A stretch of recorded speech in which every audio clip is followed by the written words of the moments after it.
बांग्लादेश अपनी हट पर कायम है और आईसीसी के अल्टीमेटम के बावजूद उसने एक बार फिर से दोहराया है कि वो भारत में टी20 विश्व कप के मैच नहीं खेलेगा। दरअसल ढाका में गुरुवार को बांग्लादेश क्रिकेट बोर्ड यानी कि बीसीबी और खिलाड़ियों की अंतरिम सरकार के खेल सलाहकार आसिफ नजरुल के साथ बैठक हुई है। इस बैठक के बाद बीसीबी के अध्यक्ष अमीनुल इस्लाम बुलबुल ने यह बताया है कि उनका रुख स्पष्ट है। दरअसल आसिफ नजरुल के साथ बैठक में बीसीबी अध्यक्ष सीईओ निजामुद्दीन के साथ साथ बांग्लादेश टीम के कुछ खिलाड़ी भी शामिल थे। रिपोर्ट के अनुसार खिलाड़ी विश्व कप में हिस्सा लेना चाहते हैं, लेकिन बीसीबी ने बैठक के बाद एक बार फिर से पुराना राग अलापा है और कहा है कि उनकी टीम इस टूर्नामेंट के लिए भारत की यात्रा नहीं करेगी। बैठक के बाद अमीनुल ने कहा है कि हम लगातार आईसीसी से संपर्क जारी रखेंगे। बांग्लादेश विश्व कप में खेलना चाहता है, लेकिन वो अपने मैच भारत में नहीं खेलेगा। हम लगातार लड़ाई जारी रखेंगे। आईसीसी बोर्ड की बैठक में कई आश्चर्यजनक फैसले हुए। मुस्तफिजुर का मामला एकमात्र मामला नहीं है, इसे लेकर एकमात्र फैसला भारत ले रहा है। अमीनुल ने कहा कि आईसीसी ने भारत से बाहर मैच आयोजित करने के हमारे अनुरोध को अस्वीकार कर दिया है। आपको जानकारी दे दें कि हमें विश्व क्रिकेट की स्थिति के बारे में कोई जानकारी नहीं है और इसकी लोकप्रियता घट रही है। उन्होंने 2 करोड़ लोगों को कैद कर रखा है। क्रिकेट ओलंपिक में शामिल होने जा रहा है, लेकिन अगर हमारे जैसा देश वहां नहीं जा रहा है तो ये आईसीसी की विफलता है। उन्होंने हमें 24 घंटे का अल्टीमेटम दिया था, लेकिन वैश्विक संस्था ऐसा नहीं करती है। आईसीसी श्रीलंका को सह मेजबान कर रहा है, वो सह मेजबान नहीं है और ये एक हाइब्रिड मॉडल है।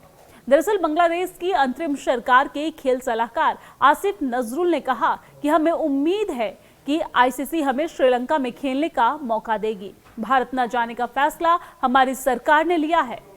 हालांकि आपको जानकारी दे दें कि इस विवाद के बाद यहां पर बांग्लादेश की तरफ से अपना रुख तो स्पष्ट कर दिया है, लेकिन अभी तक क्या क्या हुआ है, ये विवाद की शुरुआत कहां से हुई और इस विवाद में क्या क्या नए मोड़ आए हैं, वो हम आपको विस्तार से बताते हैं। दरअसल इस विवाद की शुरुआत कोलकाता नाइट राइडर्स यानी कि केकेआर द्वारा बांग्लादेश के स्टार पेसर मुस्तफिजुर रहमान को आईपीएल 2026 से रिलीज करने के बाद हुई।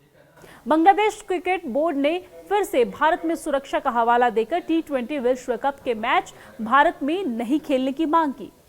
उन्होंने आईसीसी के सामने यह भी विकल्प रखा कि बांग्लादेश को ग्रुप सी से हटाकर ग्रुप बी में शामिल किया जाए और आयरलैंड को ग्रुप सी में भेजा जाए। ऐसा इसलिए क्योंकि ग्रुप बी के मैच श्रीलंका में होने हैं। आपको जानकारी दे दें कि आईसीसी के अधिकारियों ने बांग्लादेश में बीसीबी के अधिकारियों के साथ बैठक की थी। फिर 21 जनवरी को आईसीसी बोर्ड की बैठक हुई, जिसमें बांग्लादेश की मांग बहुमत के आधार पर खारिज कर दी गई।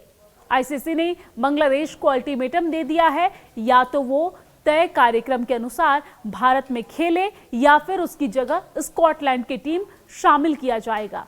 आपको जानकारी दे दें कि आईसीसी के अल्टीमेटम के बाद बीसीबी और खिलाड़ियों की अंतरिम सरकार के खेल सलाहकार आसिफ नजरुल के साथ बैठक हुई। बैठक के बाद बीसीबी ने फिर पुराना राग अलापते हुए कहा है कि उसकी टीम भारत नहीं जाएगी। आईसीसी पहले ही स्पष्ट कर चुका है कि तय कार्यक्रम में बदलाव नहीं होगा और ऐसे में ये देखना होगा कि बांग्लादेश के हट के आगे, उसकी जिद के बाद क्रिकेट की वैश्विक संस्था क्या कुछ रुख अपनाती है। बैठक के बाद अमीनुल ने कहा है कि हम लगातार आईसीसी से संपर्क जारी रखेंगे। बांग्लादेश विश्व कप में खेलना चाहता है, लेकिन वो अपने मैच भारत में नहीं खेलेगा। हम लगातार लड़ाई जारी रखेंगे। आईसीसी बोर्ड की बैठक में कई आश्चर्यजनक फैसले हुए। এমন কিছু শুনি নাই যে আমাদের বাদ দিয়ে স্কটল্যান্ডকে নিবে।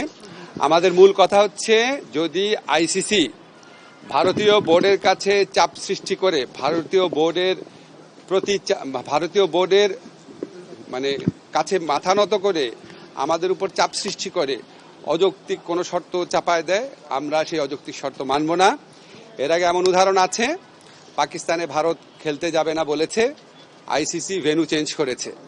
আমরা অত্যন্ত লজিক্যাল কারণে ভেন্যু চেঞ্জের কথা বলেছি। আমরা আমাদেরকে অযৌক্তিক প্রেসার প্রয়োগ করে, অযৌক্তিক চাপ সৃষ্টি করে আমাদেরকে ভারতে খেলাতে বাধ্য করা যাবে না।